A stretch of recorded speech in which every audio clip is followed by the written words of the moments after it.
तो आज हम बच्चों पढ़ने वाले हैं एक्सक्रीशन।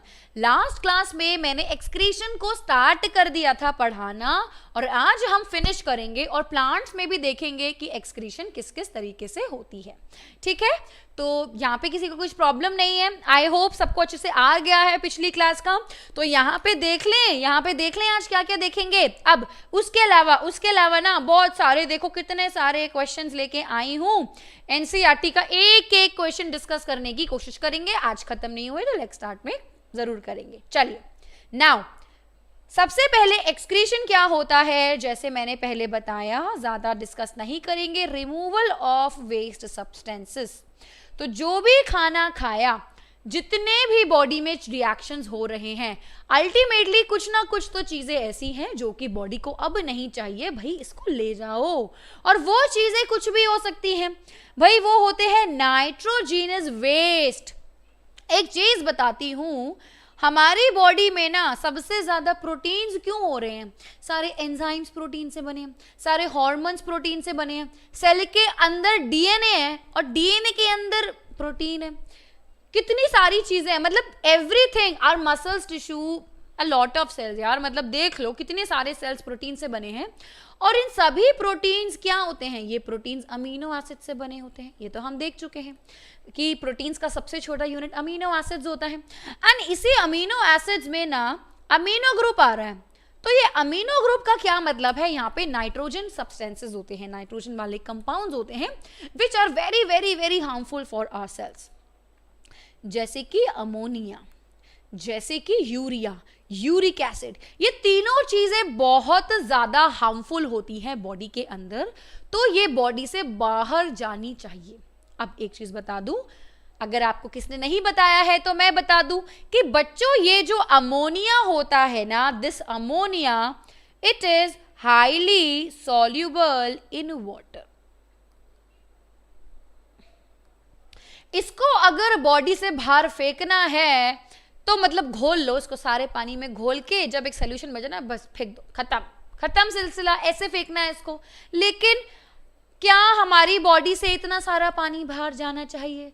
हमारी बॉडी, ह्यूमंस की बॉडी इतनी कॉम्प्लेक्स होती है, क्या हम सारा पानी ऐसे ही फेंक दें? क्या हर समय हमको पानी मिल रहा है? भाई फिशेस जो होती है ना, उनकी बॉडी में अमोनिया की फॉर्म में वो बाहर फेंक देते हैं, क्योंकि पानी में जी रही हैं, पानी सारे वेस्ट सब्सटेंसेस को लेके जा रही हैं। इसीलिए फिशेस, एम्फीबियंस होते हैं अमोनोटेलिक, यानी कि वो ऑर्गेनिजम्स जो अपने बॉडी का वेस्ट है वो अमोनिया के फॉर्म में बाहर फेंकते हैं। लेकिन बन तो हमारी बॉडी में भी रहा है अमोनिया। बट अब ये सबको पता है ना, सबने कभी यूरिन टेस्ट कराया है? कुछ कभी बीमार हुए और डॉक्टर ने एक वेसल दिया होगा कि भाई यूरिन का सैंपल लेके आना। बच्चों को बड़ी शर्म से आती है यार, यूरिन का सैंपल लेके आना है ना, बड़ा अजीब सा लगता है। तो लेकिन क्यों कराते हैं यूरिन का सैंपल? उसमें कुछ चीजें होती हैं जो टेस्ट करते हैं, इसका लेवल कितना आया, इसका लेवल कितना आया, तो पता लगता है पेट में, अब आपके अंदर ही अंदर बॉडी में भाई क्या चल रहा है ना, पता लगता है। तो उस यूरिन में बच्चों क्या होता है? देयर इज यूरिक एसिड जो बॉडी से बाहर जाना होता है। यूरिक एसिड के साथ साथ यूरिया होता है, ठीक है। ये यूरिया को कम पानी चाहिए बॉडी से बाहर जाने के लिए। तो हम अपनी, जो आपने देखा है जगह जगह पे, मतलब देखा है जो लोग मतलब मानते ही नहीं है, मतलब I don't know why people just urinate अलग अलग जगह पे, मतलब दीवारों में ना छापे पड़ जाते हैं, मतलब इतना गंदा करके रखते हैं कुछ लोग। तो वहां से जैसे ही आप गुजरते हो ना, बड़ी गंदी सी स्मेल आती है। वो जो गंदी स्मेल होती है ना, that is of urea only बच्चों। वो इसी टाइप के सब्सटेंसेस की स्मेल होती है। तो हमारी बॉडी में, क्योंकि हम अमोनिया तो बाहर फेंक नहीं सकते, तो ये जो अमोनिया है वो यूरिया में कन्वर्ट हो जाता है पहले ही। और ये सारी चीजें अल्टीमेटली आ जाती है किडनी में। हम पढ़ेंगे कैसे आती है ये सारी चीजें, फाइनली किडनी में आती है। कैसे आती है चलो बता देती हूँ। हर चीज हमारे ब्लड में, अब तो हम सर्कुलेशन पढ़ चुके हैं, हमको पता है जितनी भी वेस्ट सब्सटेंसेस हैं, जितने भी हार्मोन्स हैं, जितनी भी डाइजेस्टिव चीजें हैं, सारा ब्लड ही तो लेके जा रहा है। ऑक्सीजन, कार्बन डाइऑक्साइड, हर चीज को ब्लड लेके जा रहा है। अब ब्लड इन सब चीजों को भी लेके जाएगा, तो ये किडनी में लेके जाता है। किडनी के पास खून आ जाता है, बोलता है भाई जो जरूरत की चीजें हैं रख लो और बाकी चीज को ना जल्द से जल्द बॉडी से बाहर करो। और किडनी यही काम करती है, उस ब्लड में से सारे वेस्ट को वो आगे कर देती है, जो आज की क्लास में हम पढ़ेंगे। ठीक है, तो वो यूरिया, यूरिक एसिड, अमोनिया तो पहले ही कन्वर्ट हो गया, ये लिवर में होता है बच्चों, लिवर में अमोनिया यूरिया में कन्वर्ट हो जाता है और फाइनली ये यूरिया, यूरिक एसिड बॉडी से बाहर चले जाता है in the form of urine. लेकिन इसी यूरिन के साथ एक्सेस वाटर भी होता है। कभी देखा है बहुत ज़्यादा पानी पीते हैं तो यूरिनेशन भी ज़्यादा होती है, बार बार होती है ना यार, कितने पानी पिए, मतलब बार बार बोल देते हैं सब लोग ज़्यादा पानी पीना चाहिए, ज़्यादा पानी पीना चाहिए, फिर बाथरूम जा जाके परेशान हो जाओगे, है ना। तो क्योंकि बॉडी में इतना पानी पी रहे हो, बॉडी हर वक्त हाइड्रेटेड है, बॉडी के अंदर हर वक्त वाटर है, तो जबरदस्ती क्यों रखनी है एक्स्ट्रा चीज, उसको बाहर फेंको ना यार, तो वाटर भी एक्स्ट्रा बाहर आता है। ठीक है, लेकिन ये जो वाटर है ये स्वेट की फॉर्म में भी बाहर आता है। स्वेटिंग होती है ना सर्दियों में कह रही हूँ, गर्मियों में बॉडी से बाहर स्वेटिंग होती है ना, बहुत जल्दी हो जाती है स्वेटिंग, वो जो स्वेट आ रहा है ना बाहर आता है, उसमें एक्सेस क्या है, उसमें एक्सेस वाटर है और एक्सेस सॉल्ट है जो आपकी बॉडी में ज्यादा होता है। ठीक है, उसके अलावा गैसेस भी होती हैं भाई। ठीक है, अब ये कैसी गैसेस है भाई, ऑक्सीजन ले रहे हैं, CO2 बाहर फेंक रहे हैं, तो ये एक वेस्ट ही तो है, CO2 वेस्ट ही तो है, इसको बाहर तो जाना होगा, तो ये भी बाहर जाते हैं, सॉल्ट्स जाते हैं। So all of these are the materials which need to be excreted out, और इन सब के रिमूवल को बोलते हैं excretion। ठीक है, चलो नाउ ह्यूमंस के केस में हम पढ़ेंगे। ह्यूमन एक्सक्रीटरी सिस्टम में मैंने लास्ट में बताया था कि ये सारी चीजें होती हैं, it has a pair of kidneys, जिसमें सारी की सारी चीजें होती हैं बच्चों। इसी में जो ब्लड आता है फिल्ट्रेशन होती है, मैंने आपको टर्म्स बताई थी जिसको एब्जॉर्प्शन नहीं रीएब्जॉर्प्शन बोला था, मैंने आपको सिक्रीशन बताई थी, अभी देखेंगे कैसे होती हैं, ये सब चीजें होती हैं। ये किडनी ब्लड की प्यूरिफिकेशन करती है, किडनी ब्लड की प्यूरिफिकेशन करके अच्छे वाले खून को वापस ब्लड में भेजती है, और जो वेस्ट है बच्चों, जो वेस्ट है वो यहाँ से कलेक्ट होके यूरेटर के थ्रू, पेयर ऑफ यूरेटर के थ्रू आके यूरिनरी ब्लैडर में कनेक्ट हो जाता है एंड फाइनली यूरेथ्रा से बाहर हो जाता है बाय द प्रोसेस ऑफ मिक्सचुरेशन। ठीक है, सबको समझ आया इतना? तो स्टार्ट करें बच्चों, स्टार्ट करें। देखो, जैसे cell is the fundamental unit of living organism, यानी कि पूरी बॉडी सेल से बनी है। अब हमको पता है कि मल्टी सेलुलर ऑर्गेनिज्म में सेल मिलके बनाते हैं टिश्यू, टिश्यू मिलके बनाते हैं ऑर्गन्स, और ऑर्गन मिलके बनाते हैं system. Now if I talk about this rajma जैसे बीन शेप किडनी वाले ऑर्गन की, इस ऑर्गन, ये जो ऑर्गन है, इसका जो फंडामेंटल यूनिट है, जिस टिश्यू से ये बना होता है, उसको क्या बोलते हैं बच्चों? उसको बोलते हैं नेफ्रॉन।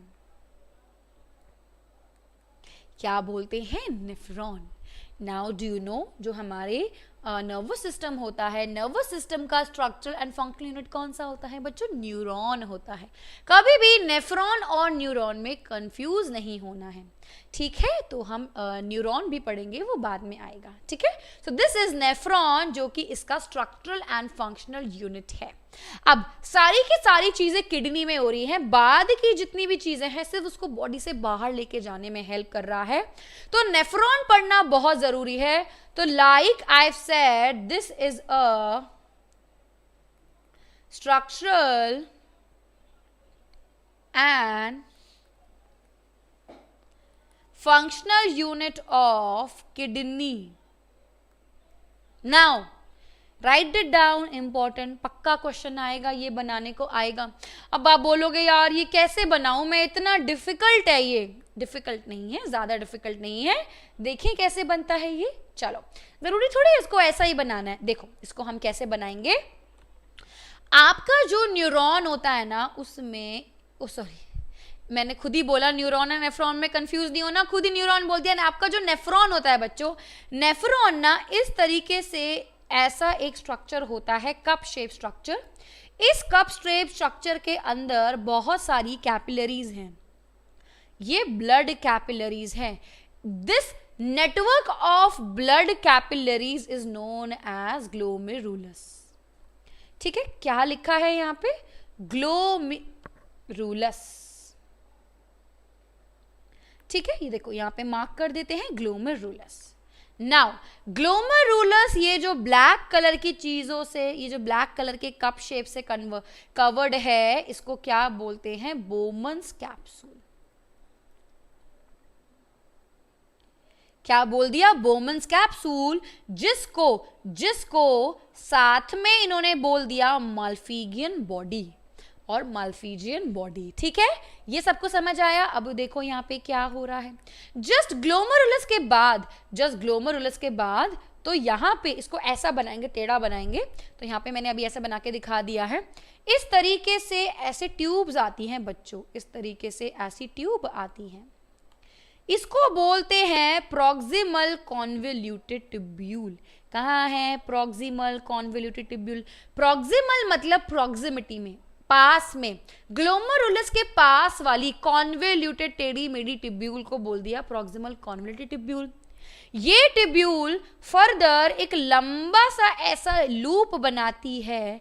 ये एक हेयरपिन लूप जैसा होता है बच्चों, ये एक हेयरपिन लूप जैसा स्ट्रक्चर है और इसको बोलते हैं हेनले लूप। हेनले का नाम है बच्चों किसी का, ये हेनलेज लूप। क्या बोल दिया मैंने? Henle loop. जो नीचे आ रहा है, जो नीचे की तरफ आ रहा है, that is the descending Henle loop. और जो ऊपर की तरफ जा रहा है उसको बोल दिया असेंडिंग हेनले लूप। तो डिसेंडिंग भी हो गया और असेंडिंग लूप ऑफ हेनले भी हो गया, दोनों। This is the loop of Henley. ठीक है, अब देखो इसके बाद एक और कॉन्वोल्यूटेड ट्यूब्यूल आएगी और इसको बोलते हैं बच्चों डीसीटी, यानी कि डिस्टल कॉन्वोल्यूटेड ट्यूब्यूल। और क्योंकि ये डिस्टल कॉन्वोल्यूटेड ट्यूब्यूल ग्लोमेरुलस के काफी पीछे है, दूर है, डिस्टेंस में है, तो उसको बोल दिया डिस्टल कॉन्वोल्यूटेड ट्यूब्यूल। ठीक है, लास्ट में ये जो ट्यूब्यूल है इस तरीके से कनेक्टेड होती है, इसको बोलते हैं कलेक्टिंग डक्ट। अब ऐसा डायग्राम तो बना सकते हो, मेरे से अच्छा बना लेना, ठीक है, लेकिन ऐसा डायग्राम बना सकते हो, इसमें कोई दिक्कत नहीं आएगी। अब देखो ये क्या है, रेड कलर की चीजें यहाँ पे आसपास नेटवर्क का जंक्शन होता है। ठीक है, यहाँ पे आ रही हैं ब्लड वेसल्स और जा भी रही हैं ब्लड वेसल्स। ठीक है, तो यहाँ पे दो टाइप की ब्लड वेसल्स होती हैं, इफरेंट आर्ट्रियोल और एफरेंट आर्ट्रियोल। कलेक्टिंग ट्यूब्यूल कर दिया। ठीक है, और कुछ रह गया हमारा, रेनल आर्टरी हो गया। अब देखो क्या है ये सारी चीजें, अब ध्यान से सुनो, नेक्स्ट में आ जाओ, नेक्स्ट टॉपिक में आ जाओ। देखो यहाँ पे क्या होता है और ऐसे ही क्वेश्चन करना है, इसी तरीके से क्वेश्चन लिखेंगे, साथ में इसका फंक्शन पढ़ेंगे एंड फाइनली क्वेश्चन आएगा एग्जाम में, हाउ यूरिन की फॉर्मेशन कैसे होती है। डायरेक्ट क्वेश्चन आएगा, बहुत अच्छे से अटेम्प्ट करना है। तो it takes place in three step. उससे पहले क्या हो रहा है, मैंने आपको बोला कि जो हमारा ब्लड है ना बच्चों, वो सारा का सारा वेस्ट सब्सटेंस, मतलब आप इमेजिन करो कि ब्लड तो सब कुछ लेके आ रहा है, वो डाइजेस्टेड फूड भी लेके आ रहा है, वो ऑक्सीजन भी लेके आ रहा है, हर जगह सेल्स में उसको दिए जा रहा है, फिर वहां से कार्बन डाइऑक्साइड कलेक्ट कर रहा है, तो वो लंग्स के पास जा रहा था ना, उसको वापस करने के लिए, रख भाई अब हो गया तेरा काम, जा तू बाहर निकल, है ना। लेकिन उसके अलावा भाई कुछ टॉक्सिन्स भी हैं, हम दवाइयाँ खाते हैं, हम कुछ खाना खाते हैं, कुछ भी चीज़ें हमारी बॉडी में हर वक्त रेड ब्लड सेल्स टूटते रहते हैं, ब्रेक होता रहता है, बाइल होता है भैया, बाइल मैंने आपको बताया था ना, बाइल्स की भी चीज़ें हैं, हीमोग्लोबिन बच्चों टूटता रहता है, कितने सारे सेल्स हैं जो मरते रहते हैं, उनके टॉक्सिन्स वो सारा ना ब्लड लेके आता है। तो किडनी का काम ही यही था, प्यूरिफिकेशन ऑफ ब्लड। तो सबसे पहला स्टेप क्या होता है यहाँ पे, ये जो ब्लड है ना सारे वेस्ट सब्सटेंसेस को लेके किडनी में आती है। किडनी इस तरीके की दिखती है। किडनी का जो अंदर वाला रीजन है उसको बोलते हैं मेड्यूला रीजन, और जो बाहर वाला रीजन है उसको बोलते हैं कॉर्टेक्स रीजन। ठीक है, तो कलेक्टिंग डक्ट इस साइड रीजन में होता है ताकि ये बाद में आगे इसको कलेक्ट कर ले और फिर यूरेटर में पास कर दे। ठीक है, इसमें डिटेल में नहीं जाएंगे। तो सारा किडनी के पास आ गया। नाउ सबसे पहले यहाँ पे स्टेप होता है ग्लोमेरुलस फिल्ट्रेशन, और इसी को अल्ट्रा फिल्ट्रेशन भी बोलते हैं। ठीक है, अब मैंने वहां पे दो टर्म्स की बात की थी, एफेरेंट आर्ट्रियोल। एफेरेंट आर्ट्रियोल क्या करती है, किडनी में वो सारा का सारा वेस्ट वाला वर्ड लेके आती है। एफेरेंट मतलब आना, इफरेंट मतलब जाना, ठीक है। एफेरेंट वो सारा ब्लड यहाँ पे लेके आ रही है और सबसे पहले बच्चों वो ग्लोमेरुलस में आती है जहां पे अल्ट्रा फिल्ट्रेशन होती है। ये ना एक सीव जैसा है, मैंने बताया था ना कनेक्शन, ऐसा एक सीव जैसा स्ट्रक्चर बना लेती है नेटवर्क और आर्टरीज कि उसके जो छोटे छोटे मतलब उसके छन रहा है, मतलब सारा ब्लड ना छन गया है वहां पे।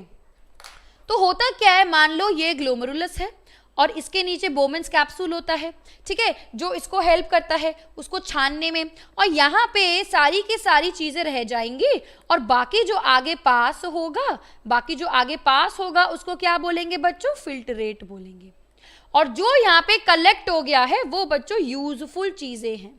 यूजफुल यानी कि किडनी बोलती है भाई ये तुम पागल हो, मतलब ये काम की चीजें हैं, इसको क्यों फेंक रहे हो, ठीक है। तो किडनी के पास एफरेंट आर्ट्रियोल सारा ब्लड लेके आ रही है, वेस्ट लेके आ रही है, लेकिन उस ब्लड वेसल्स में से बहुत सारी काम की चीजें हैं। वो काम की चीजें क्या हैं, जैसे आरबीसीज, जैसे डब्ल्यूबीसीज, जैसे मान लो कुछ ग्लूकोज तो छन जाता है यहाँ पे, ठीक है, मतलब आगे आ जाता है। कुछ बड़ी बड़े blood cells, basically blood cells होते हैं, प्लेटलेट्स।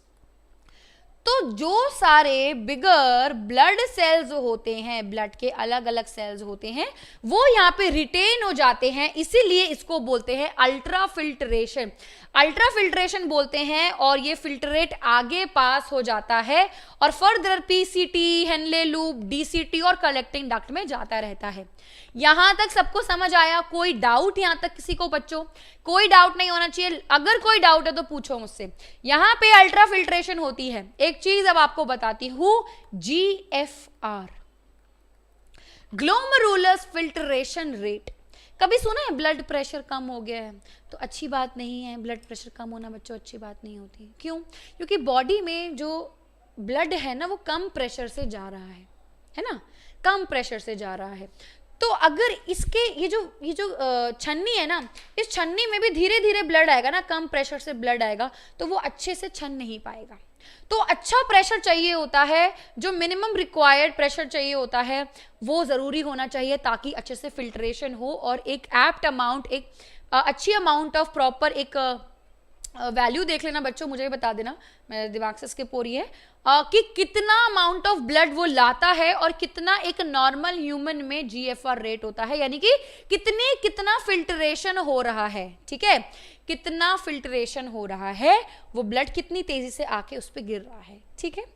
यहाँ पे सबको समझ आया, देयर इज अ वैल्यू, वहाँ आपके एनसीईआरटी में लिखा भी है कि कितना यूरिन बनता है, कितना ब्लड आपका फिल्टर होता है, वो सब कुछ वहाँ पे लिखा हुआ है, ठीक है। यहाँ पे हम कॉन्सेप्ट समझ रहे हैं तो उसको बोलेंगे GFR। तो यहाँ पे अल्ट्रा फिल्ट्रेशन हो गई। अल्ट्रा फिल्ट्रेशन के बाद यहाँ पे सेकेंड चीज आएगी which is known as tubular reabsorption. Now what is this reabsorption? Reabsorption क्यों बोल रहे हैं इसको? रीएब्जॉर्प्शन क्यों बोल रहे हैं? कोई मुझे बताएगा कि इसको रीएब्जॉर्प्शन क्यों बोलते हैं? जिस बच्चे ने लास्ट क्लास देखी थी वो मुझे यहाँ पे आंसर देगा कि रीएब्जॉर्प्शन क्यों बोलते हैं। इसका आंसर मुझे कमेंट्स में दो। एब्जॉर्प्शन क्यों नहीं है, रीएब्जॉर्प्शन क्यों है? आंसर दो बच्चों, ठीक है। ट्यूबुलर यानी कि ट्यूब्स, और ट्यूब्स का मतलब है यहाँ पे पीसीटी और हेनले लूप, ठीक है, हेनले लूप, डीसीटी, ट्यूब्स सारी ये होती हैं, ठीक है। तो बच्चों यहाँ पे मैं फिर से एब्जॉर्ब होगा, पहले एब्जॉर्ब कहाँ हुआ है? पहले एब्जॉर्ब कहाँ हुआ है? डाइजेशन के वक्त हुआ है, क्योंकि फिर से रीएब्जॉर्ब हो रहा है इसलिए उसको रीएब्जॉर्ब बोलेंगे, ठीक है। तो यहाँ पे गलती से कुछ चीजें जो आगे जा रही हैं वो उसको फिर से रीएब्जॉर्ब कर लेगा।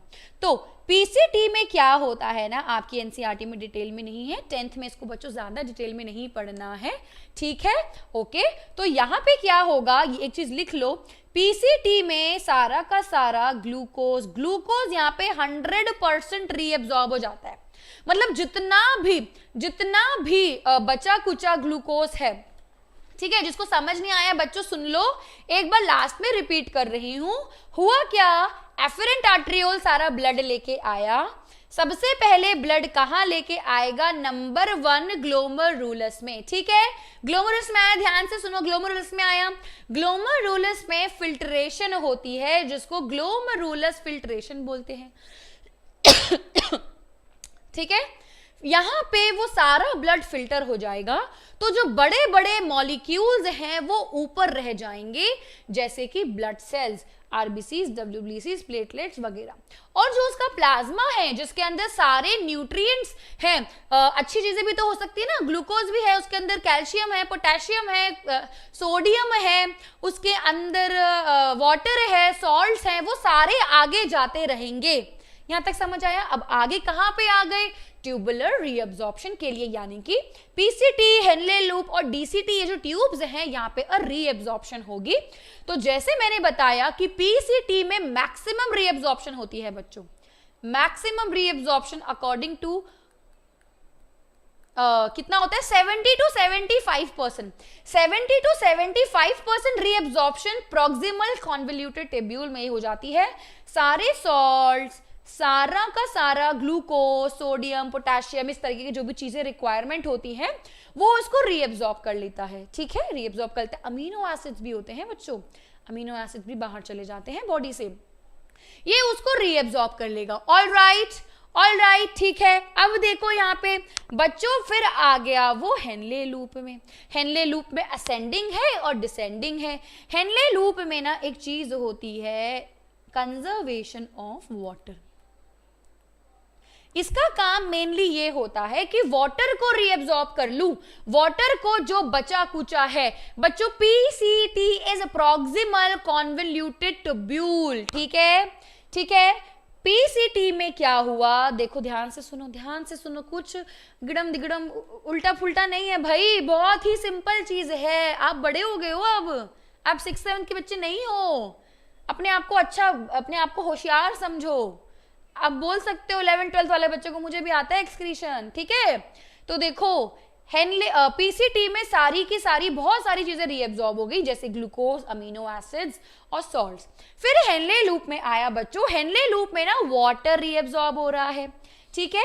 हेनले लूप में बच्चों सॉल्ट्स रीअब्सॉर्ब हो रहे हैं, ठीक है, मतलब मान लो अगर सॉल्ट चला गया है, वापस चला गया है तो रीअब्सॉर्प्शन हो रही है। उसी तरीके से फिर बच्चों डीसीटी में आएगा। डीसीटी में ना एक चीज लिख दूं यहाँ पे, कंडीशनल रीअब्सॉर्प्शन, ठीक है। डायग्राम में देख लो, सबके फुल फॉर्म लिखे हुए हैं बच्चों, सबके फुल फॉर्म लिखे हुए हैं। PCT is proximal convoluted tubule, DCT is distal convoluted tubule, ठीक है। तो यहां पे डीसीटी में हर वक्त रीअब्सॉर्प्शन नहीं होगी क्योंकि यहां पे रीअब्सॉर्प्शन हो चुकी है। अब फिर से सुनो ध्यान से, बहुत गर्मी पड़ी है, अब मेरी बॉडी का इस सूरज ने सारा स्वेट निकाल के डिहाइड्रेट कर लिया और सारा पानी बाहर चला गया। अब जब सारा पानी बाहर चला जाएगा, बॉडी में सॉल्ट ज्यादा होंगे कि नहीं होंगे, मुझे बताओ। बॉडी में सारे सॉल्ट, पानी अगर कम होगा तो सॉल्ट ज्यादा होगा बच्चों, सॉल्ट ज्यादा होगा कि नहीं होगा। अगर बॉडी में सॉल्ट ज्यादा होगा तो क्या होगा, ब्लड प्रेशर बढ़ जाएगा। ब्लड प्रेशर, अगर तुमको अगर बहुत देर तक अगली 2-3 क्लास तक यही टॉपिक समझ नहीं आएगा तो मेरा तो ब्लड प्रेशर बढ़ जाएगा, ठीक है। तो क्या होता है, बॉडी में कभी कभी जब सॉल्ट्स ज्यादा होते हैं तो ब्लड प्रेशर बढ़ जाता है ना। उसको नॉर्मल करना होता है, उसको नॉर्मल करने के लिए क्या करेगा। अब देखो यहां पे क्या होगा, ये जो वेसल्स है ना, यहां पे सिक्रीशन का काम भी होता है और रीअब्सॉर्प्शन भी होती है। तो जो चीजें मैं तब से बोल रही हूं ना, रीअब्सॉर्प्शन, वो यही तो सारी आर्टरीज और वेन्स, मतलब यही तो सारी चीजें हैं जो इन डक्ट से रीअब्सॉर्ब करके दोबारा उसको ब्लड में लेके जा रही है। तो ये सारी रीअब्सॉर्ब कर लेगी। तो मान लो अगर बॉडी में सॉल्ट ज्यादा हो गया तो डीसीटी से वो बोलेगा कि थोड़ा सा वाटर दे दो भाई, ताकि सॉल्ट की मात्रा कम लगे, ठीक है।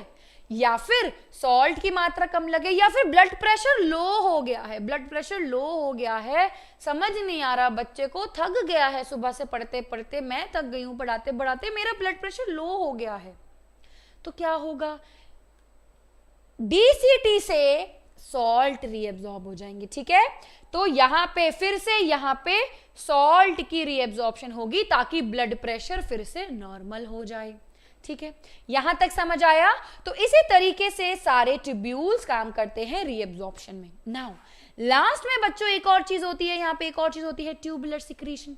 ट्यूबुलर सिक्रीशन मैंने क्या बताया, अब एक्स्ट्रा भी तो हो सकता है, ब्लड प्रेशर इंक्रीज हुआ है, जरूरी थोड़ी पानी को रीएब्जॉर्ब करो, सिक्रीट भी, मान लो पानी ठीक है, मान लो वाटर की कमी ठीक है, वाटर ठीक है, खूब पानी पी रहे हो लेकिन सॉल्ट ज्यादा हो गया फिर भी, ठीक है, कुछ ऐसा हो गया, ब्लड प्रेशर इंक्रीज हो गया, तो क्या करेंगे, तो यहाँ पे सिक्रीशंस होती हैं बच्चों, सिक्रीशंस होती हैं, सिक्रीट कर देता है वो सॉल्ट।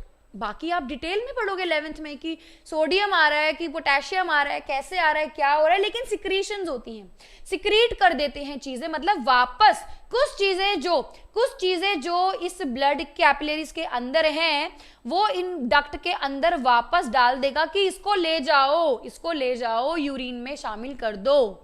ठीक है, और फाइनली कलेक्टिंग डक्ट में, फाइनली हम यहाँ पे आ गए बच्चों, हमने सब पढ़ लिया, कलेक्टिंग डक्ट में कलेक्ट हो जाता है यूरिन और फर्दर ये किडनी से बाहर चले जाता है। ठीक है, यूरिन फॉर्मेशन कर ली। अब एक चीज रह गई है, इफरेंट आर्ट्रियोल, इफरेंट आर्ट्रियोल रह गई बच्चों। तो जो भी हमारा यूरिन बना है वो तो यूरिन में चला जाएगा, लेकिन जितनी भी चीजें रीएब्जॉर्ब हुई हैं वो फाइनली इफरेंट आर्ट्रियोल से ब्लड में वापस चली जाएगी। ठीक है, इफरेंट आर्ट्रियोल उसको सारा, ग्लोमेरुलस से बाहर भी तो जा रही है ना, बॉडी नेफ्रॉन से बाहर भी तो जा रही है ना, वो इफरेंट आर्ट्रियोल अच्छा वाला खून वापस लेके जाएगी ब्लड में। ठीक है, तो यहां पे समझ आया। So this was everything about urine formation. Now बच्चों हम करेंगे मिक्चुरेशन। मिक्चुरेशन का मतलब है यूरिनेशन। अब क्या हुआ, यूरिनरी ब्लैडर में यहाँ पे यूरिन इकट्ठा हो गया। जब यहाँ पे यूरिन इकट्ठा हो जाता है ना, जो इसकी वॉल्स होती है ना बच्चों, इसकी वॉल्स में यहाँ पे स्ट्रेच रिसेप्टर्स होते हैं।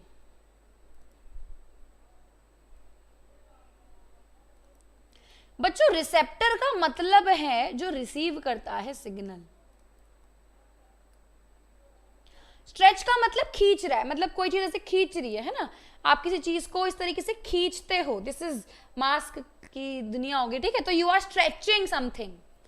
तो जब फुल हो जाता है ना ब्लैडर, तो उसमें एक स्ट्रेचिंग फील होता है, ऐसा लगता है ना यार बहुत तेज यूरिनेशन हो रही है क्योंकि ब्लैडर पूरा फूल गया, ऐसा होता है ना, फूल जाता है, अब और स्ट्रेच नहीं हो सकता। वो ये सिग्नल भेजता है ब्रेन के पास, ये रिसीव करता है, सिग्नल भेजता है ब्रेन के पास कि भाई जाओ वॉशरूम होके आओ, खाली करो अपने आप को।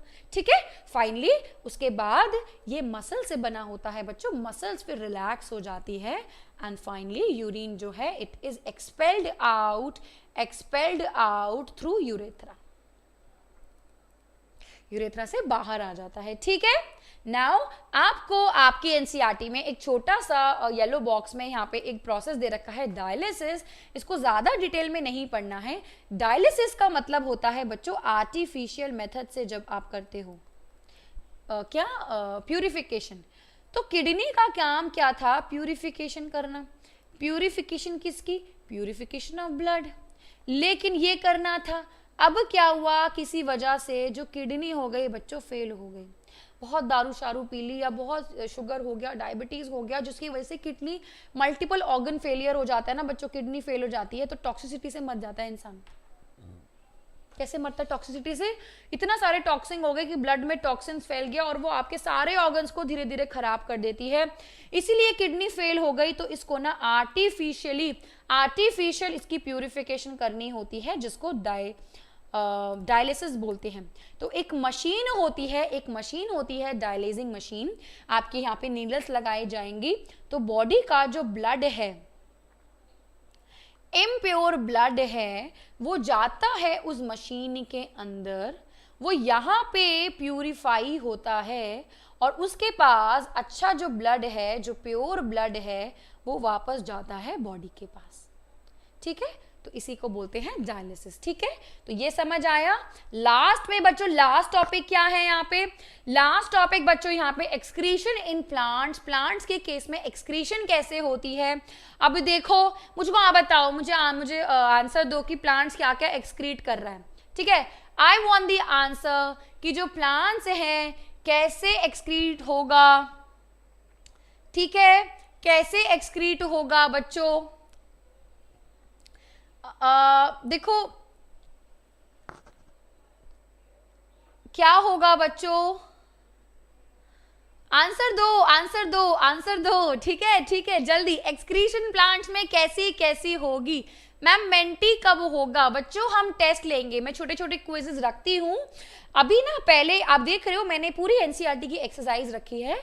आखिरकार हम पढ़ क्यों रहे हैं? आखिरकार हम पढ़ क्यों रहे हैं? क्योंकि हमको अच्छे नंबर लाने हैं।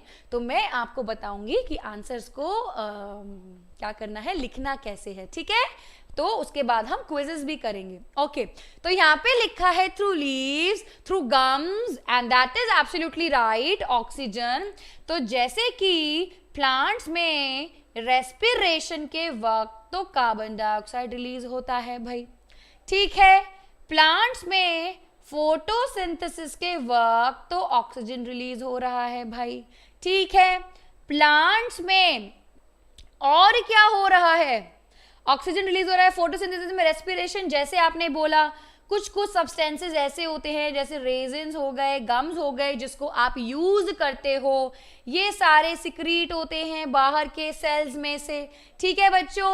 उसके बाद आपने लिखा है कुछ कुछ वेस्ट सब्सटेंसेस, रूट में से कुछ कुछ वेस्ट सब्सटेंसेस लिखते हैं, जो पुराने हो गए लीव्स, जो पुराने हो गए हैं स्टेमन्स, फ्लावर, वो सब फालतू के झड़ के टूट जाते हैं, ठीक है। तो ये सब होते हैं प्लांट में क्या?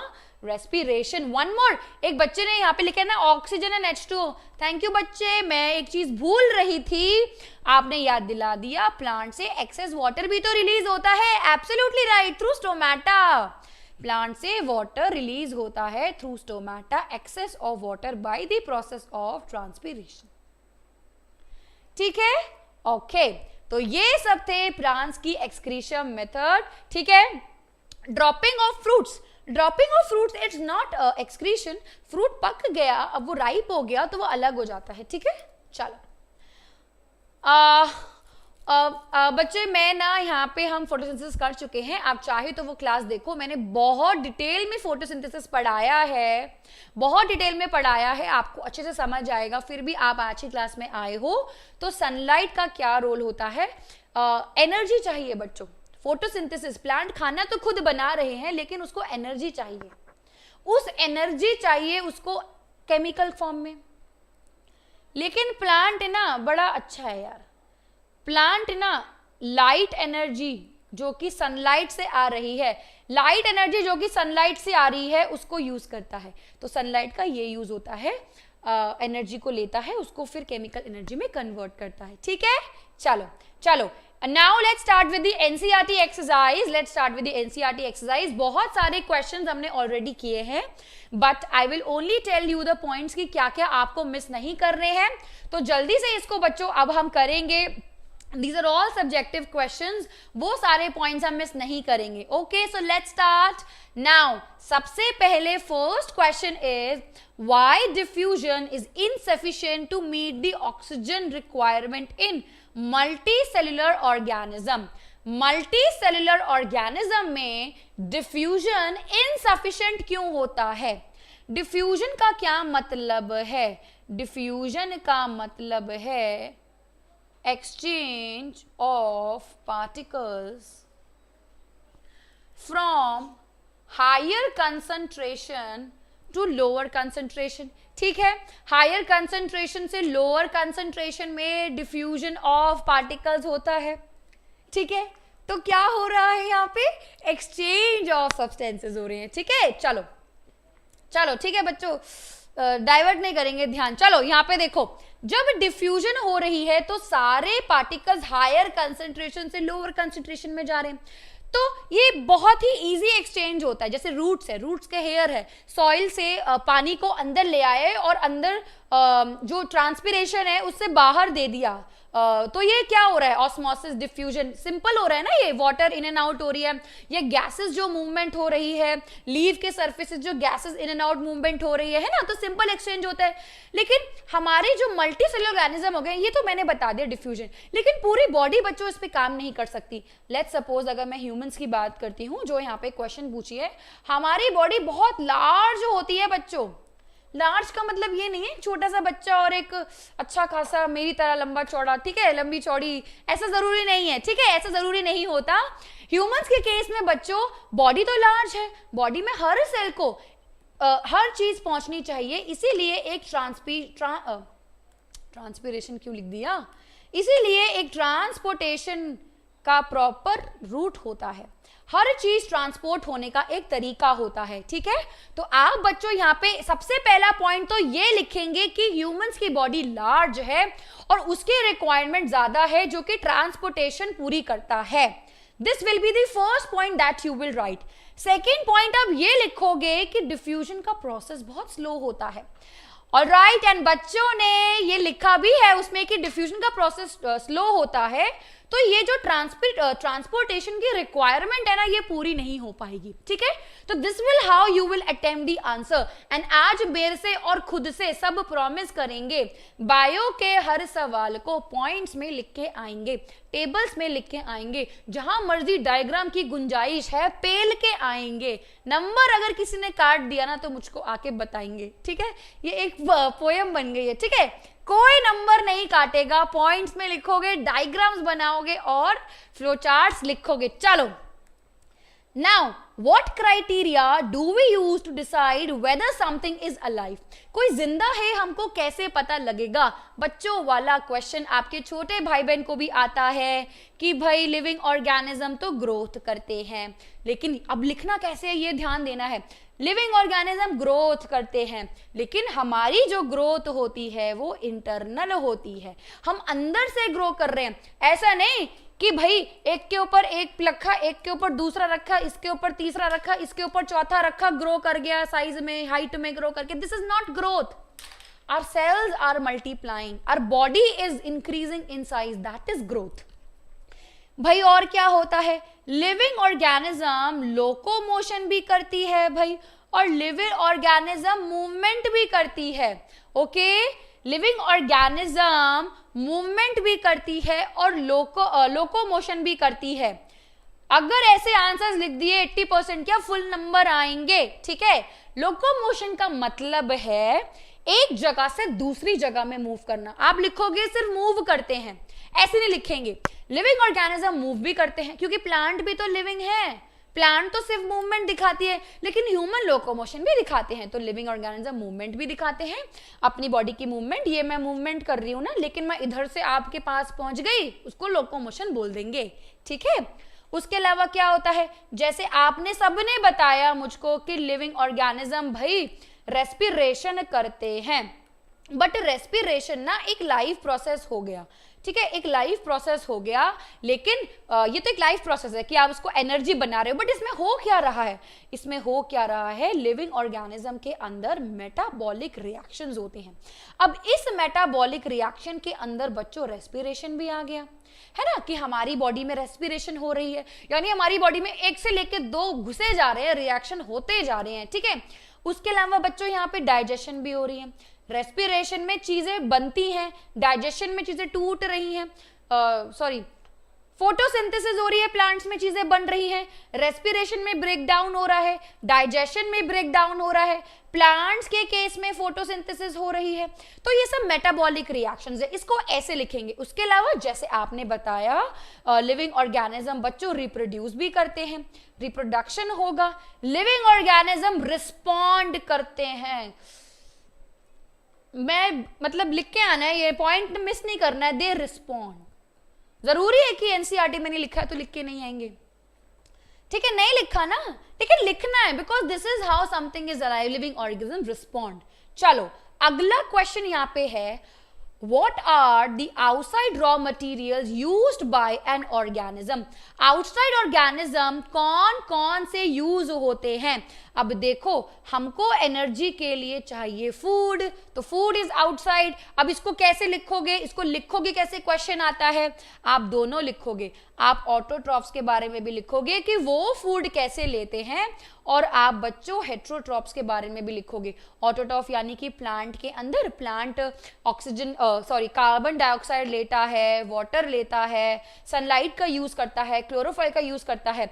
उस तरीके से जो रॉ मटेरियल हो गए कार्बन डाइऑक्साइड वाटर को फाइनली खाना बनाता है. लेकिन हेट्रोट्रॉफ किसी भी फॉर्म में फूड खा लेते हैं. मतलब हम तो प्लांट को भी खा जाते हैं, मतलब आजकल तो पता नहीं क्या ही क्या खा जाते हैं, मतलब देख लो जाके क्या खा जाते हैं. ठीक है, चलो. उसके बाद हम लेते हैं ऑक्सीजन, क्योंकि इस फूड की, ये फूड से हमको एनर्जी कब मिलेगी, इस फूड से अल्टीमेट स्कोप है एनर्जी को पाना. और ये जो एनर्जी तभी मिलेगी, this energy will be obtained जब यहाँ पे सेल्यूलर रेस्पिरेशन होगी. मैंने पढ़ाया था ना, oxidation of food. Oxidation of food, जो आप रेस्पिरेशन कर रहे हो ना, उससे ऑक्सीजन क्यों ले रहे हो, ताकि वो उस खाने से एनर्जी बनाए. तो ऐसे पॉइंट्स लिख के आने हैं. इस तरीके से you will frame the answer. ठीक है, चलो. ऑल राइट, अब देखो यहाँ पे लिखा है कि what process would you consider essential for maintaining life. अब यहाँ पे सारे पेल दो, सब पेल दो, यहाँ पे सब पेल दो. रेस्पिरेशन, रेस्पिरेशन मैं नहीं लिख रही, ठीक है. एक्सक्रीशन आपको पता है, एक्सक्रीशन, रेस्पिरेशन, फोटोसिंथेसिस आपको पता है, डाइजेशन. ठीक है, अगले क्वेश्चन में आते हैं. चलो, नेक्स्ट क्वेश्चन. नेक्स्ट क्वेश्चन में यहाँ पे पूछा है, what are the differences between autotrophic nutrition and heterotrophic nutrition. Thank you Surendra, अरे आपने तो पूरा लिख के दे दिया मुझको, न्यूट्रिशन, रेस्पिरेशन. ठीक है, सब बच्चों देख लो, ये सारे प्रोसेसेस होते हैं. ऑलराइट, चलो. ऑटोट्रॉफिक और हेट्रोट्रॉफिक में क्या मतलब है, अब ये सबको आंसर आता है. मैं आपको क्या बता रही हूं, यहाँ पे क्या बता रही हूं मैं आपको, पॉइंट क्या क्या लिख के आने हैं. आंसर सबको आता है. जिस दो बच्चे हैं, दोनों को आंसर आता है, और दोनों बोलेंगे यार मेरा पेपर बहुत अच्छा हुआ है. अरे एक बच्चा मायूस होके आएगा, यार मेरे नंबर नहीं आए, टीचर ने ना पार्शियलिटी करी है, उसको ज्यादा नंबर दिए हैं, मुझको नहीं दिए हैं, वो उसको ज्यादा प्यार करते हैं और मेरे संग पार्शियलिटी हुई है. अब जरा कॉपी देखो उसकी खोल के, उसने कैसे लिखा है आंसर को. उसने ऐसे लिखा होगा जैसे मैं बता रही हूं, जैसे आपको आ सकता है, हो सकता है आप मुझसे भी अच्छा लिख लो. How will you present your answer, how many points you are writing, that is important. All right, ठीक है, चलो. तो लिखेंगे कैसे, ऑटोट्रॉफिक की डेफिनेशन लिखेंगे, अपना खाना खुद बनाना. ऑटोट्रॉफिक अपना खाना खुद बनाना, एग्जाम्पल्स लिखेंगे बच्चों कि डेफिनेशन क्या है, जो अपना खाना खुद बनाते हैं, जैसे फोटोसिंथेसिस. फोटोसिंथेसिस में क्या होता है, वो लाइट को यूज करते हैं और लाइट एनर्जी को यूज करके खाना बनाते हैं, जिसमें कि उनको रॉ मटेरियल यूज होते हैं. तो कैसे लिखेंगे, इसको अच्छे से ही लिख देते हैं. वेट वेट वेट वेट, मैं आपको बताती हूँ. तो इसको कैसे लिखेंगे, देखो ये दो पॉइंट्स हो गए. पहले तो बच्चों यहाँ पे आपकी डेफिनेशन आ जाएगी, ठीक है, कि क्या होता है अपना खाना खुद बनाना, और ये क्या होता है, ये डिपेंडेंट होते हैं. वो अपना खाना खुद बनाते हैं and they are not dependent, और ये डिपेंडेंट होते हैं. दूसरी चीज बच्चों, एग्जाम्पल्स लिखेंगे किस किस केस में होते हैं. लेट्स सपोज ये प्लांट्स में होते हैं, ये बच्चों एल्गी के अंदर होता है, ठीक है. लेकिन ये क्या होते हैं, इसमें बहुत सारे आ जाएंगे, आपके ह्यूमंस आ जाएंगे, आपके एनिमल्स आ जाएंगे, अलग अलग तरीके के लिख लो. आपके बच्चों पैरासाइट्स आ जाएंगे, ठीक है. उसके बाद आप इस एग्जाम्पल्स को लास्ट में भी लिख सकते हैं. आप यहाँ पे टाइप्स लिखोगे. टाइप्स में क्या हो गया, अब एक होता है आपका फोटोट्रॉप्स, मतलब कि आप लाइट की एनर्जी को यूज करके खाना बना रहे हो, ठीक है. एक होता है बच्चों आपका कीमो ऑटोट्रॉप्स. कीमो ऑटोट्रॉप्स में बच्चों आप केमिकल एनर्जी को, मान लो उसको खाना बनाना है और उसके पास सनलाइट नहीं है, अब क्या करेगा, मैं खा भी नहीं सकता किसी और को, मुझे में ये क्षमता नहीं है, मुझे खुद ही बनाना है अपना खाना, ईगो मेरी बहुत बड़ी है, सूरज भगवान शायद हो ना हो, अपना खाना खुद बनाऊंगा, ठीक है. तो कीमो ऑटोट्रॉफ्स केमिकल एनर्जी को, अपने आसपास की चीजों को ब्रेक कर देते हैं और जो एनर्जी उसमें से रिलीज होती है ना, उससे अपना खाना खुद बनाते हैं, ठीक है. हाँ जी, मोदी जी कहते हैं आत्मनिर्भर रहो, और ऑटोट्रॉफिक भी वही कहते हैं, चलो ओके, लेकिन यहां पे इसके टाइप्स में क्या क्या लिखेंगे, इसके टाइप में लिखेंगे पैरासिटिक और एग्जाम्पल, इसमें लिखेंगे होलोजोइक जो पूरा खाना खा जाते हैं, पैरासिटिक में भी आ जाते हैं एंडो और एक्टो, यानी कि बॉडी के बाहर एक्टो, बॉडी के अंदर एंडो। इसमें बच्चों सैप्रोफिटिक आ जाते हैं जो डेड ऑर्गेनिज्म में जीते हैं। उसके अलावा यहाँ पे क्या क्या रॉ मटेरियल यूज होते हैं ये बता सकते हो। This is how beautifully the answer will be there. ठीक है, चलो नेक्स्ट क्वेश्चन यहाँ पे है, why where do plants get your raw material from. Please again बोलूंगी, फोटोसिंथेसिस मैंने कराया है, कंडीशन मैंने कराया है कि कंडीशंस क्या क्या है, रॉ मटेरियल्स क्या क्या है, बाय प्रोडक्ट क्या है, रॉ मटेरियल्स को वो कैसे लेता है, उसके बाद हमने एक्सपेरिमेंट्स भी किए हैं। तो यहां पे क्वेश्चन पूछा है how do plant gate each of the raw material. क्या क्या रॉ मटेरियल चाहिए, प्लांट को वाटर चाहिए, प्लांट क्या करता है, अब आप लिख दोगे प्लांट्स को वाटर चाहिए, रूट से लिखता है, अब कट गया नंबर, कैसे लिखेंगे, प्लांट को वाटर चाहिए, रूट से bye the process of osmosis से वो रीअब्सॉर्ब करता है from soil. This is how you should write. ठीक है, प्लांट को बच्चों कार्बन डाइऑक्साइड चाहिए, ठीक है, कार्बन डाइऑक्साइड स्टोमेटा से डिफ्यूजन की प्रोसेस से एटमॉस्फेयर से लेता है। ठीक है, yes, by soil, atmosphere and sun, इस तरीके से लिखेंगे। उसके अलावा सनलाइट, अब इसमें क्या लिखेंगे, सनलाइट कहां से लगता है, सूर्यदेव आते हैं, सनलाइट देते हैं। ठीक है, कैसे देते हैं, उनके पास होता है क्लोरोफिल लीव्स के अंदर जो इसको एब्जॉर्ब करते हैं। So this will how you will write out the answer. Okay, चलो नेक्स्ट क्वेश्चन। नेक्स्ट क्वेश्चन यहां पे है बच्चों, what is the role of stomach in our acid. ठीक है, what is the role of stomach in acid. All right, यहां पे क्या ये बड़ा सा क्वेश्चन लिखा है, सनलाइट। देखो बच्चों, प्लांट को सनलाइट लाइट चाहिए होती है, लाइट चाहिए होती है, मतलब सनलाइट में ना फोटॉन्स आ रहे होते हैं। अभी ये बहुत फिजिक्स चला गया आपके, ठीक है। सनलाइट मैं आपको चलो बताती हूँ, जो क्लोरोफिल होता है ना, उसके अंदर पिगमेंट्स हैं, chlorophyll A, chlorophyll B, xanthophyll, carotenoids, बहुत सारे पिगमेंट्स होते हैं। तो जो सनलाइट है ना, उसमें से व्हाइट लाइट आती है, प्लांट वो व्हाइट लाइट को ही एब्जॉर्ब कर पाती है। वो एक 400 से 700 नैनोमीटर की जो बीच की लाइट है, प्लांट उसको एब्जॉर्ब कर पाती है, और ये सारे पिगमेंट उसको एब्जॉर्प्शन में मदद करती है, क्योंकि सबसे ज्यादा मेजर पार्ट क्लोरोफिल एब्जॉर्ब करता है ना, इसलिए आप क्लोरोफिल पढ़ते रहते हो। ठीक है, इसलिए ये बोलते रहते हैं। ठीक है, चलो क्या उल्टा बोल दिया मैंने, चलो कोई नहीं, चलो ठीक है, ओके, चलो ऑल राइट। तो समझ आया, अब आपका डाउट क्लियर हो गया। सनलाइट क्यों चाहिए बच्चों, सनलाइट आ रही है, उससे जो व्हाइट लाइट आ रही है, सनलाइट से आपकी अलग अलग रेडिएशंस आ रही हैं, ठीक है, वहां से जो व्हाइट लाइट जो है उसको एब्जॉर्ब करता है क्लोरोफिल, दैट इज इंपॉर्टेंट। तो वो चाहे कोई रिफ्लेक्शन से आ रही हो, ग्लास के अंदर से आ रही हो, वो कहीं से भी आएगी। ठीक है, ऐसा नहीं है कि डायरेक्ट हो, उसको एक शीशे के कांच के अंदर, जिसको ग्रीन हाउस इफेक्ट बोलते हैं, उसके अंदर से भी आती है। ठीक है, चलो, what is the role of acid in our stomach, इसका आंसर टू डाइजेस्ट फूड। अब कट गए नंबर बच्चों, zero number, I will give you 0 number. कैसे लिखेंगे, देखो, सबसे पहले HCl के 3 फंक्शन लिखेंगे। HCl सबसे पहले डाइजेशन में हेल्प कैसे करता है वो लिखना है। डाइजेशन के लिए एक एसिडिक मीडियम प्रोवाइड करता है, क्योंकि एसिडिक मीडियम में ही पेप्सिन जो एंजाइम है, जो कि इनएक्टिव फॉर्म में होता है, पेप्सिनोजेन, उसको पेप्सिन में बदलता है। ठीक है, to make food acidic and to activate pepsinogen, बिल्कुल सही, एक्टिव करता है। सेकेंड पॉइंट क्या लिखेंगे, सेकेंड पॉइंट, अब एसिड है, आदमी पिघल जाए भाई एसिड से, खाना नहीं पिघलेगा क्या, पिघलेगा ना, तो ये फूड का ब्रेक डाउन भी कर देता है, वेरी इंपॉर्टेंट चीज, please don't miss that point.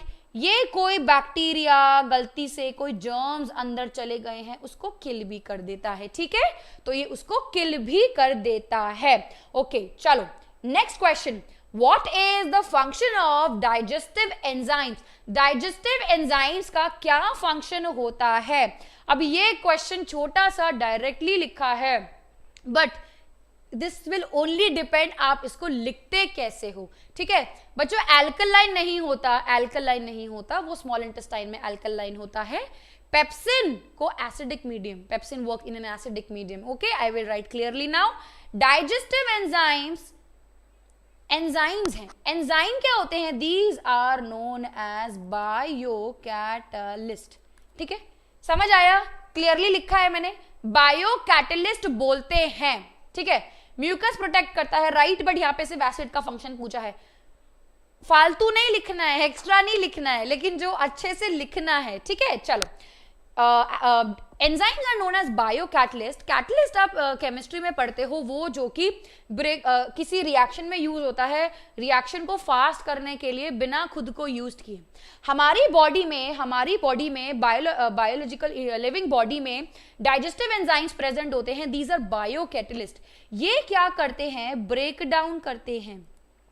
This break down the food material. अब लिखेंगे कैसे? Break down the complex food material into simpler forms. ठीक है, तो बायोकैटलिस्ट टर्म लिखनी है, ये ब्रेक डाउन करता है. बहुत अच्छी बात होगी अगर सभी बच्चे कैटाबॉलिज्म लिख के आएंगे. कैटाबॉलिज्म बच्चों एक साइंटिफिक वर्ड है ब्रेक डाउन के लिए. ठीक है, जब ब्रेक डाउन होता है तो उसको कैटाबॉलिज्म बोलते हैं. तो ये करते हैं digestive enzyme. Now you will write down an examples, तब नंबर मिलेंगे. एग्जाम्पल लिख के आना है. ठीक है, एग्जाम्पल लिख के आना है. अब लास्ट क्वेश्चन इज, बच्चों क्लास यहाँ पे फिनिश होने वाली है. Okay, let's try to complete 2-3 more question, then next class में क्वेश्चंस को हम प्रोसीड करेंगे और प्रीवियस ईयर्स भी लेके आएंगे और आपका क्विज होगा. चलो, how is small intestine designed to digest food. अब यहाँ पे लिखना है how is small intestine design कैसे होता है. You will write about villi.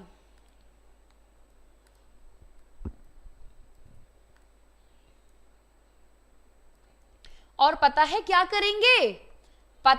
करेंगे? डायग्राम भी बनाएंगे. ठीक है, ओके, चलो. क्या डायग्राम मैं देखती हूं. If I have the diagram, please take a screenshot of this diagram. Please give me your doubts, please write your doubts, I will clear your doubts. ठीक है, कुछ रह जाए बच्चों प्लीज माफ करना, नेक्स्ट क्लास में करेंगे. But this is the diagram that you will draw. ये बनाएंगे, ये स्मॉल इंटेस्टाइन है और स्मॉल इंटेस्ट की वॉल्स इस तरीके से होती है. इसमें बच्चों ल्यूमन में इसका जो ट्यूब है, ट्यूब के अंदर फिंगर लाइक प्रोजेक्शंस होती हैं. इस फिंगर लाइक प्रोजेक्शंस को विलाई बोलते हैं. विलाई क्या करते हैं? मैक्सिमम सरफेस एरिया प्रोवाइड करते हैं फॉर एब्जॉर्प्शन. ठीक है, तो यहां पे अब आप बोलोगे यही हो गया आंसर, लिखोगे ना आप यहाँ पे यही हो गया answer. No, the answer is incomplete. I will cut marks. Why I will cut marks? Answer incomplete है बच्चों. क्यों? विलाई है. विलाई मतलब एक सीधी सी चीज में ज्यादा सरफेस एरिया, मतलब इसमें यहाँ पे एब्जॉर्ब हो गया.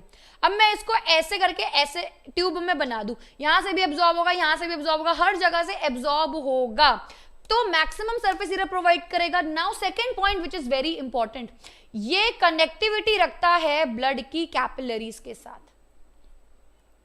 स्पेलिंग क्या लिख दी?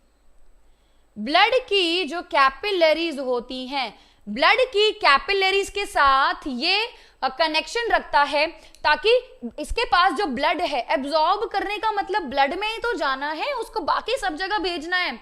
तो यहाँ पे विलाई लिखेंगे, यहाँ पे डायग्राम बनाएंगे और यहाँ पे ब्लड कैपिलरीज की कनेक्टिविटी बताएंगे. ठीक है, last two questions. Okay, now last two questions क्या है बच्चों? यहाँ पे पूछा है what advantage over N aquatic organism. Terrestrial organism के पास कौन सा एक एडवांटेज है जो एक्वेटिक ऑर्गेनिज्म के पास है. ठीक है, ओके. स्पिंस्टर मसल्स नहीं लिखेंगे बच्चों. स्पिंस्टर मसल्स पिछले क्वेश्चन में हम नहीं लिखेंगे. स्पिंस्टर मसल्स इसलिए होती है ताकि बैकवर्ड फ्लो ना हो जाए, इजी फ्लो हो चीजों का आगे. ठीक है, यहाँ पे ओके।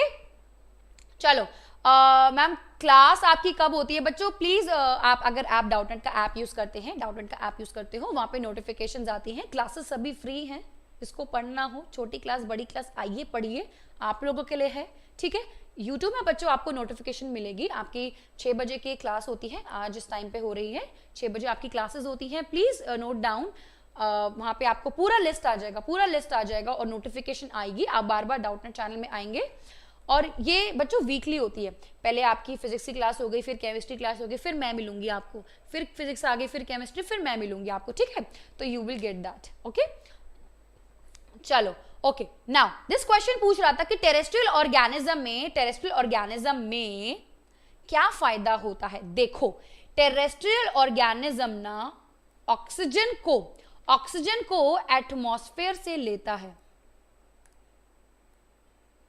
किससे लेता है? एटमॉस्फेयर से लेता है। और एटमॉस्फेयर में यानी कि एयर में, एयर लिखेंगे एटमॉस्फेयर, ठीक है।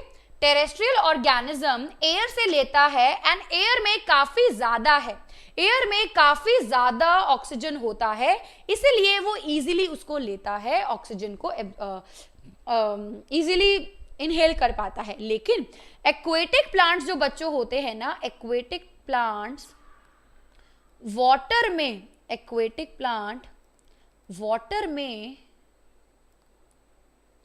डिसॉल्व ऑक्सीजन को यूज करते हैं, और वाटर इज H2O, यहीं से पता लग रहा है O कम है बच्चों, ठीक है, O ऑक्सीजन कम है यहाँ पे, तो उनके पास इतनी ऑक्सीजन नहीं है, डिसॉल्व फॉर्म में लेता है, उनके पास इतनी ऑक्सीजन नहीं है ताकि वो ज्यादा लें।